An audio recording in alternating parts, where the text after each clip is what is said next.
What's going on, guys? Welcome back to Built from the Bottom, and today I'm going to be working on the 2007 Daytona 675. I did get the title in the mail. Everybody was commenting saying that bike was stolen. I got the title for that bike, so it's time to start working on it. But right now I rode the Yamaha R6 out to downtown because I didn't get any footage in last video of me actually riding the bike. So let's cut over real quick to a couple of cinematic shots of me riding this beautiful R6, and then we'll get into the shop.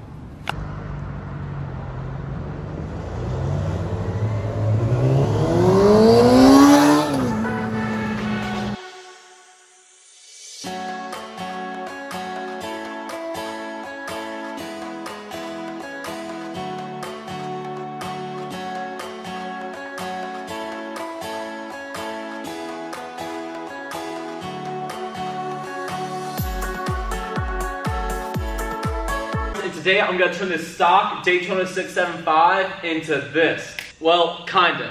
I know what you guys are already thinking. This bike is mint. Why would you do such a thing to a mint bike and you know it's just going to be worth less if it's going to have aftermarket stuff on it? Well, this bike is not as mint as it looks when you get up close to it, so come over here. From this side, the bike looks pretty solid, nothing really wrong with it. Over here, you're gonna see we got some zip ties, which is holding on some HID ballast, which really dates this bike because no one runs HIDs anymore. Everybody runs an LED bulb, so we're gonna be swapping those over. We got some clapped out grips, some nasty hardware holding this tank down, some rusted out hardware, scratches on the plastics, a curved front wheel. It's also this rear tail plastic that's completely destroyed. So what we're gonna do is we're gonna start off by pulling off the wheels and the rear subframe to go drop that off at powder coat so it can match the new fairings, and then we're gonna have to pull the tank off to get the tank painted. The other stuff, we'll get into that later, but let's first off pull this stuff to go drop off at powder coat because I'm gonna do this bike 100% the right way, and it is gonna be a mean track bike. So let's get right into it, you guys.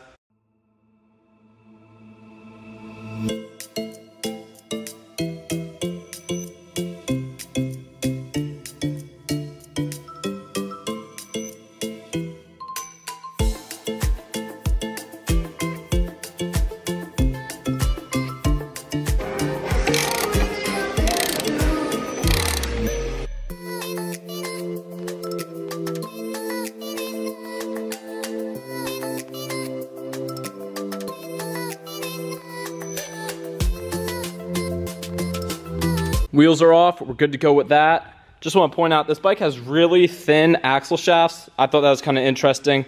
And the second interesting thing is there's absolutely no storage on this bike, and you have to pull this rear seat off with an Allen key. So I thought that was kind of interesting. Let's get into pulling the subframe off, and also I'm going to be pulling off these rear sets to get those powder coated gloss black.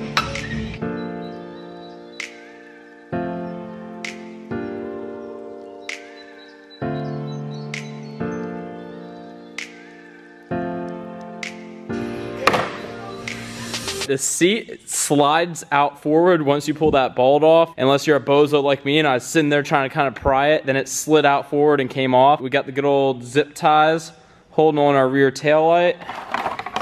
And yeah, that's the only thing holding that on right there. And we got direct wiring, so I can't unplug this thing. Dope.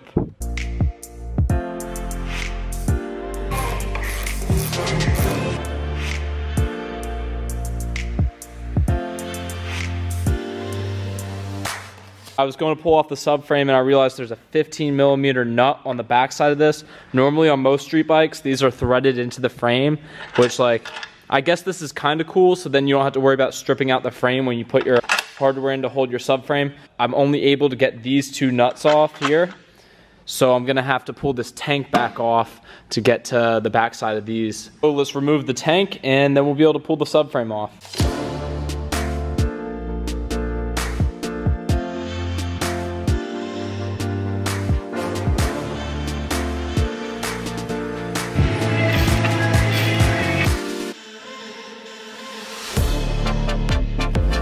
There we go, wheels, rear set, and subframe are all off of this bike, and I have them loaded up in the back of the truck so we can go drop those off at powder coat in the morning. So I will catch you then. It's the next day. We're here at Unforgettable Customs. He's about to powder coat this subframe and wheels. If you can see, we're in phase 1 of mullet season right now. I'm gonna go walk these inside, but they're gonna be done in 3, 2, 1. Dang, look at that. Nick does not disappoint. I gotta say, this powder coat work is A1 from him. We got the subframe, we got the wheels done. I also got a new front tire on this front rim, so we are good to go on that. These rear sets are gloss black, and I gotta say, man, this stuff is gonna look so good on this bike. I can't wait to get it on, so let's get right into putting the wheels on the bike.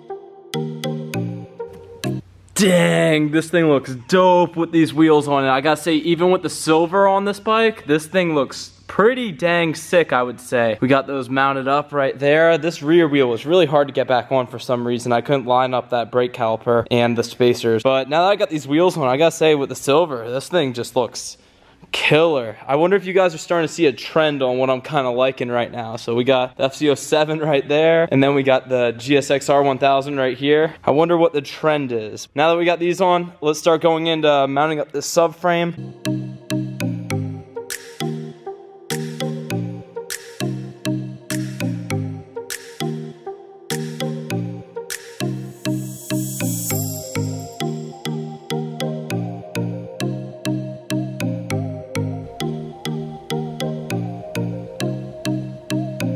Got the subframe here on the bike, and I cannot put my battery tray inside of this. This is the one with the hole in it, and I just ordered a new tray. I didn't realize that you can order trays from 06 to 2012, and they're the same one, so that's why I held off for so long, because I couldn't find 06 to 08 tray for this bike, but I did order a 2012 tray, and it should mock right up into this subframe, so we can't really do anything more up here. But I'm gonna get right into putting on these rear sets that are now gloss black, and these things are gonna look sick. So let's just mount these things up real quick.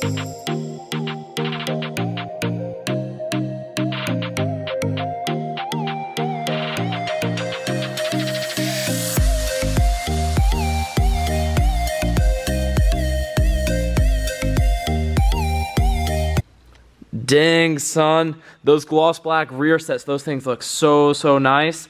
I was gonna put the passenger pegs on, but I still only have this rusty hardware right here, so that's just gonna have to wait until next video. I'll get some fresh hardware for the bike, but the only thing we are waiting on is the fairing kit, and I need to go get the tank painted. I wanted to do this whole build in one part, but with the hold up on fairing kits, I need to produce some content. So this is only gonna be a 2-part series on this Daytona build. I hope you guys enjoyed this week's video. The second the fairing kit comes in for this Daytona 675, I will be getting right to work and cranking that out. Then we get a first ride video on that bike because I absolutely love these Daytonas. But that's it for right now. I'll catch you guys next week. Peace out.